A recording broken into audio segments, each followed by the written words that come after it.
క్రీస్తునందున ప్రియులకు ప్రేమతో వందనాలు తెలియజేయుచున్నాను. ఏప్రిల్ నెల 13వ తేదీ 2025. ఈరోజు దేవుడు మనకు చేస్తున్న వాగ్దానం ఏమిటనగా జకర్యా గ్రంథము 9వ అధ్యాయము 9వ వచనం. సియోను నివాసులారా బహుగా సంతోషించుడి, యెరూషలేము నివాసులారా ఉల్లాసముగా ఉండుడి. నీ రాజు నీతిపరుడును రక్షణ గలవాడును దీనుడును అయి గాడిదను గాడిద పిల్లను ఎక్కి నీ యొద్దకు వచ్చుచున్నాడు. ఆమేన్. నా ప్రియమైన సహోదరి సహోదరులారా, ఈరోజు మట్టలాదివారం. యేసుక్రీస్తు ప్రభుల వారు జయోత్సాహముతో యెరూషలేము వీధులలో ఊరేగించబడినటువంటి దినం. దేవునికి మహిమ కలుగును గాక. నా ప్రియమైన సహోదరి సహోదరులారా, గాడిద మీద ఊరేగుతూ ఆయన ఈరోజు యెరూషలేములో ప్రవేశించాడు. ప్రియులారా, గాడిదను ఎన్నికలేని జంతువుగా మనం చూస్తూ ఉంటాం. ఆ గాడిద కట్టబడినదని బైబిల్ సెలవిస్తోంది.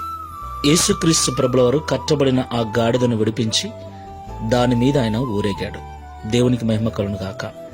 ఈ మాటలు వింటున్న ప్రియ సహోదరి సహోదరుడా, కట్టబడిన స్థితిలో బంధించబడిన స్థితిలో ఉన్న వారిని ఆయన విడిపించే దేవుడై ఉన్నాడు. దేవునికి మహిమ కలుగును గాక. పాపములో ఉన్న వారిని విడిపించుటకు రక్షణ గలవాడై ఉన్నాడు. శోధనలలో బాధలలో బంధించబడిన వారిని విడిపించుటకు దీనుడై ఉన్నాడు. పాపములు నలిగిపోతున్న వారిని విడిపించుటకు, శాపములో బంధించబడిన వారిని విడిపించుటకు నీతిపరుడై ఉన్నాడు. దేవునికి మహిమ కలుగును గాక.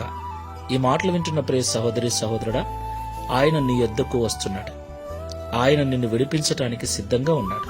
ఆయనను నీ మనస్సును తెరచి ఆహ్వానించు, నీ హృదయంలోనికి ఆహ్వానించు. ఆయన నీ స్థితిని అంతటినీ మార్చివేసి నిన్ను రక్షించి నిన్ను ఆశీర్వదించే దేవుడై ఉన్నాడు. ప్రార్థన చేసుకుందాం. ప్రేమ స్వరూపుడవైన తండ్రి, రక్షణకర్తవైన ప్రభువా, మీకు స్తోత్రాలు చెల్లిస్తున్నాం. నైనా నీవు దీనుడవు, సాత్వికుడవు, రక్షించే రక్షకుడవు, పాపం నుండి విడిపించే నీతిమంతుడవు. అందులో ఎలాంటి సందేహము లేదు తండ్రి. ఎలాంటి బంధకాలలో ఉన్నా వారిని విడిపించుటకు సమర్థుడమైన దేవుడవు నీవు. స్తోత్రాలు చెల్లిస్తూ ఉన్నాం. అయినా ఈ దినమున కట్టబడి ఉన్నటువంటి గాడిదను విడిపించి దాని మీద జయోత్సాహముతో ఊరేగిన దినం.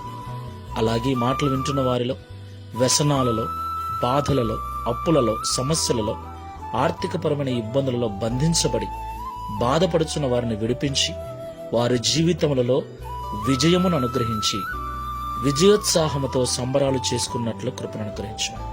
నిజమైన ఆనందాన్ని అనుభవించినట్లుగా మీరు సహాయం చేయమని, తద్వారా ఈ దిన వాగ్దానం మా అందరి జీవితం నెరవేర్చి మీ నామమును మహిమపరచుకునమని యేసు క్రీస్తు వారి నామములో ప్రార్థిస్తున్నాము తండ్రి.